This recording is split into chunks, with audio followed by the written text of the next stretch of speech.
Part 2, The Song of Growth and the Fated Eating. Chapter 1. Two Pieces of a Prehistoric World. Years passed over the prehistoric wilderness like patches of grass burning away, only to bloom green again after each rainy season. The world back then was a magnificent yet merciless canvas of nature, where dinosaurs fought day by day just to survive. At opposite ends of nature's battle lines, one side the most fearsome predator in history, the other a gentle herbivore representing the essence of life, two souls were growing up, each bearing their own hidden sorrows. Neo, the tyrannosaur with a difference. In the Red Rock Mountains to the west, where cooled lava flows formed treacherous, arid canyons, Neo was experiencing his youth as a Tyrannosaurus rex. Neo possessed the textbook physique of an apex predator, sinewy hind legs capable of sprinting like the wind, a powerful jaw lined with teeth as sharp as swords, and a robust tail that maintained perfect balance. Yet, by a twist of cruel irony, nature had endowed Neo with overly gentle eyes and a heart that felt the pain of others. While other T-Rexes of his generation took delight in relentless slaughter and roared to assert their absolute dominance, Neo chose silence. He hunted only when driven by a gnawing hunger, and he always showed deep respect for the lives of the prey that fell before him. This stark difference made Neo an outcast within his own clan. The fierce pack leader would often roar right into his face. "Neo, you are a stain on the tyrant bloodline. A T-Rex that knows no cruelty is nothing but a walking pile of meat waiting to die." Shunned and isolated, Neo chose to live a solitary life on the fringes of the ancient forests. He would often stand atop high cliffs, gazing toward the distant, lush green valley, where he believed a more peaceful life awaited, a place where strength was used not to destroy, but to protect. Lisa, the long neck with a longing for freedom. Hundreds of miles away to the east, where the crystal-clear Emerald River flowed through vast fields of giant ferns, Lisa, a young female Apatosaurus, had grown into the most beautiful maiden in the region. Lisa possessed a slender, elegant neck, silvery gray skin that shimmered under the sunlight, and sharp, intelligent eyes. Unlike other longnecks who did nothing but bow their heads to graze and passively migrate with the herd, Lisa possessed an boundless curiosity. She loved studying wild herbs, knew how to scrape away rocks with her feet to find underground water during droughts, and above all, she cherished freedom. Lisa despised the outdated, rigid rules of her herd, where the elders always forced everyone to flee in blind panic whenever danger loomed. The world out there is so vast, why must we always wander around the same corner of the forest, trembling at every shadow? Lisa would often ask her mother. Her mother would only sigh, looking at her daughter affectionately. "Lisa, my dear, we were born to be prey to fate. Compliance is the only thing that keeps your neck from being snapped by the tyrants." But Lisa refused to believe in such a fate. She harbored a fierce desire. One day, she would break past the safe boundaries of the herd to find a new land, a place where all species could live without living in constant fear of one another. Chapter 2. Upheaval of the Wilds and the Journey of Exile. That summer, a catastrophic disaster struck the earth. A colossal volcano to the north suddenly awakened after thousands of years of slumber. The once blue sky was choked by pitch-black clouds of volcanic ash, blotting out the sun for weeks on end. Acid rain fell, rotting the grasslands, and the rivers began to turn toxic. Famine and disease ran rampant, forcing all dinosaur species into a mass migration toward the south, the only region not yet desertified by the falling ash. Lisa's flight. Lisa's long neck herd set off in absolute panic. Along the way, they were relentlessly ambushed by packs of small but vicious predators like raptors. The herd elders could do nothing but urge everyone to run, leaving behind the old and weak to bear the brunt of the attacks. Witnessing this heartbreaking sight, Lisa realized that if they kept following the herd, everyone would perish together in cowardice. During a stormy night, when the herd was thrown into chaos by an attack of Trudents, Lisa made a daring choice. She broke away from the herd and plunged into the darkness alone, choosing a perilous path across the Rocky Mountains in hopes of finding a shorter route to the Promised Land. She refused to let her life be dictated by the fear of others. Neo's triumph over his identity. At the exact same time, Neos red rock mountains transformed into a living hell as rivers of lava poured down. His T-Rex pack grew crazed with hunger. They began to slaughter one another and attack any living thing that moved. The pack leader commanded Neo to kill a stranded baby dinosaur to prove his loyalty to the bloodline. Looking at the tiny dinosaur trembling beneath his feet, Neo saw himself during the helpless years of his own childhood. He stepped forward, shielding the infant, and turned around to roar back at the pack leader. "No, I will not kill a helpless creature." This act of defiance caused the entire pack to turn on him. Utilizing his youth and raw courage, Neo fought back fiercely, swinging his powerful tail to knock down the two T-Rexes blocking his path before turning to flee. Neo ran for his life through showers of volcanic ash, his body bleeding from savage bites. He no longer had a home, nor a pack. He had only one direction left to go, south. Chapter 3: The Fated Meeting in the Valley of Mists. At the foot of the mountain range that divided the two climates lay a valley perpetually shrouded in a thick layer of gray fog. The terrain here was treacherous, featuring vertical cliffs and ancient tree roots that broke through the earth like sleeping monsters. This was the exact spot where destiny had arranged for Neo and Lisa to meet. It was late afternoon, and the mist was so dense that a dinosaur could not see anything past 3 paces. Lisa was trudging along painfully. Her foot was swollen from striking a sharp rock, and her long neck drooped with exhaustion.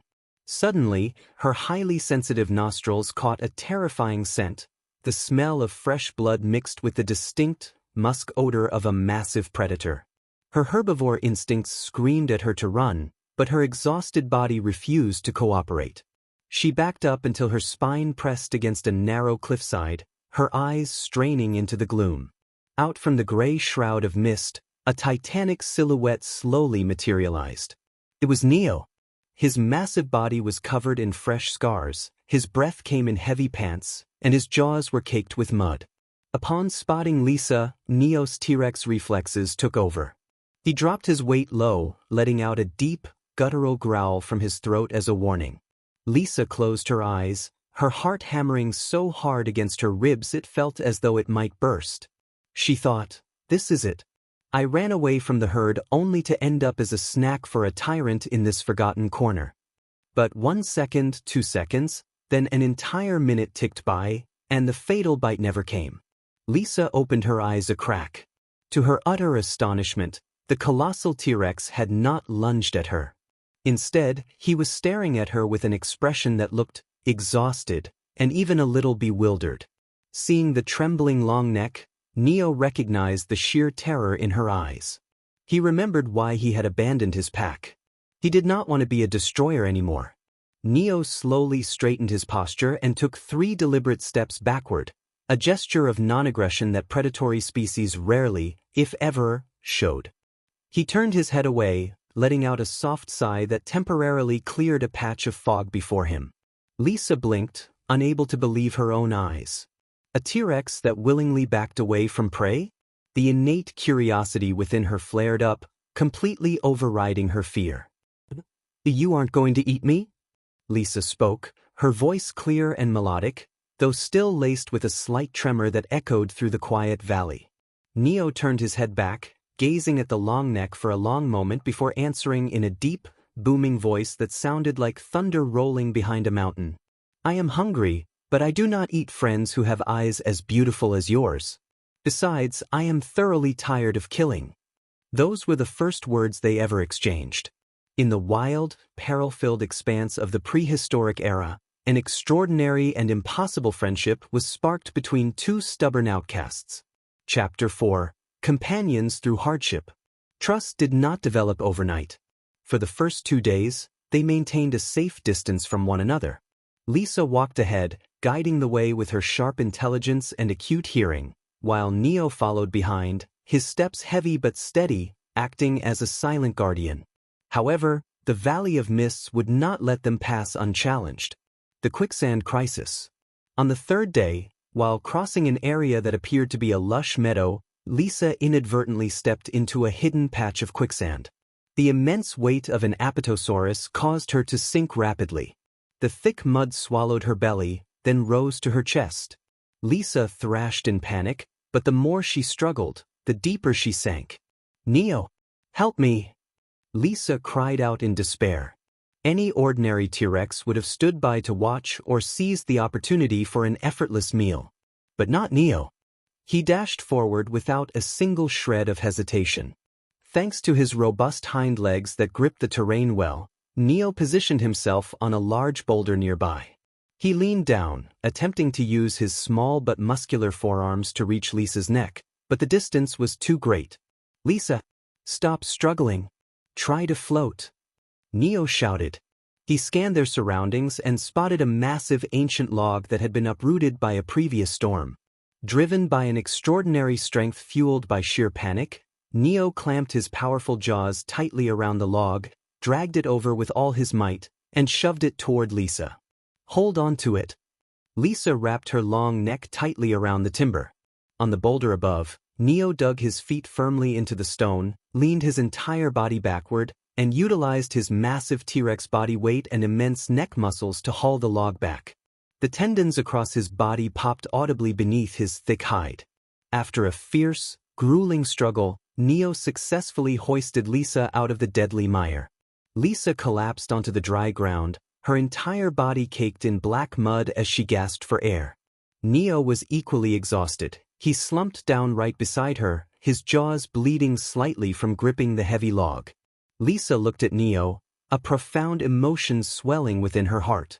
A T-Rex had nearly broken his own jaw just to save a longneck. Every single stereotype she held about the savage meat-eaters completely shattered. She crawled closer, using her smooth head to gently wipe away the trail of blood from the corner of Neo's mouth. Neo opened his eyes, looking at her with a gentle smile. From that exact moment, the barrier between them vanished entirely. Chapter 5. The Battle at Death Canyon and the Blossoming of Love. Just as they were about to exit the Valley of Mists to enter the southern lands, their ultimate threat blocked the path. It was the frenzied raptor pack, led by a cunning, one-eyed alpha. This pack consisted of over 20 raptors who had been tracking the scent of blood on Neo for days. They chose to ambush them inside a narrow canyon, a bottleneck where Neo and Lisa's massive size became a disadvantage. As dusk settled, piercing screeches echoed from the cliffs above. Suddenly, from all directions, raptors leaped down like streaks of lightning. They avoided attacking Neo directly, aiming instead for Lisa, the more vulnerable target. 3 raptors leaped onto Lisa's back, tearing at her hide with sickle-like claws. Lisa bellowed in pain, trying to swing her long tail, but the canyon walls were too tight. Her tail slammed against the rocks, causing deafening cracks but missing the agile attackers. "Lisa, stay right behind me." Neo unleashed a roar that shook the very foundations of the canyon, the true roar of a tyrant king. He charged into the midst of the raptor pack like a whirlwind.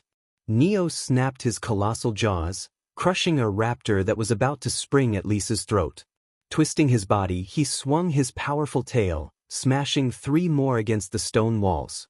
Yet the raptors were too numerous and highly organized. The alpha ordered a detachment to distract Neo, while it and the largest pack members flanked him, jumping onto his hind legs to slash his muscles, attempting to bring the giant down. If a T-Rex fell in such a narrow pass, it would be the end. Neo dropped to one knee, blood streaming down his leg. The alpha shrieked in triumph, coiling its legs to leap high, aiming directly for Neo's eyes. "Don't you dare touch him!" The powerful cry rang out. Witnessing her companion sacrificing his own body to shield her, Lisa's fear transformed into a boundless, primal strength. No longer a helpless, gentle longneck, Lisa reared her neck high, shifted her immense weight onto her hind legs, lifted her massive front feet high into the air, and slammed them down right in front of Neo. A colossal stomp sent shockwaves through the canyon, creating a tremor that knocked the alpha raptor clean out of the air while it was mid-leap. Seizing the moment while the raptors were paralyzed by the unexpected display of power from a herbivore, Neo forced himself back up. He delivered one final, devastating bite to an overhanging ancient tree limb, causing a massive rock slide that completely sealed the pass, cutting off the rest of the predators. Suffering heavy losses and utterly terrified by the lethal coordination of these two giants, the surviving raptors scattered frantically into the dark. Epilogue: The dawn of a legendary family. The canyon returned to its serene silence. The moon climbed high into the sky, casting a silver glow over the cliffs and illuminating two battered but profoundly proud figures. Neo lay on his side upon a patch of soft grass, his breathing heavy. Lisa moved close to him. She had tirelessly searched for the best medicinal leaves, which she now chewed into a paste and gently applied to the wounds on Neo's legs and back. Her tenderness felt like a cool stream, washing away all the pain of the lonely T-Rex. Neo looked up at Lisa, the moonlight reflecting in her eyes like a pair of sparkling stars. He spoke softly. "Thank you, Lisa. Without your stomp, I wouldn't have lived to see the moon tonight." Lisa lowered her head, resting her soft cheek against Neo's massive snout, and smiled gently. "We're a team, Neo. You protect me and I protect you. From this day forward, you never have to be alone again." In that beautiful moment, transcending the boundaries of their species, bridging the gap between predator and prey, the greatest and purest love of the prehistoric era officially blossomed. They realized they could no longer imagine a world without each other. A few years later, in a peaceful valley to the south, a place untouched by volcanic ash and devoid of senseless slaughter, Neo and Lisa built a sanctuary of their very own.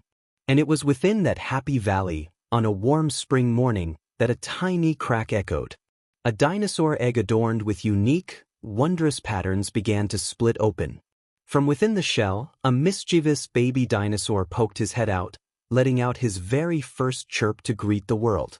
He possessed the strong, athletic build of his father, Neo, but carried the bright, intelligent eyes of his mother, Lisa. They named him William, the playful little dinosaur who would write the next chapters of adventure and laughter in the volumes to come. Thus concludes Volume 2, with Neo and Lisa living happily together, ushering in the era of their mischievous son, William. Goodbye, see you again.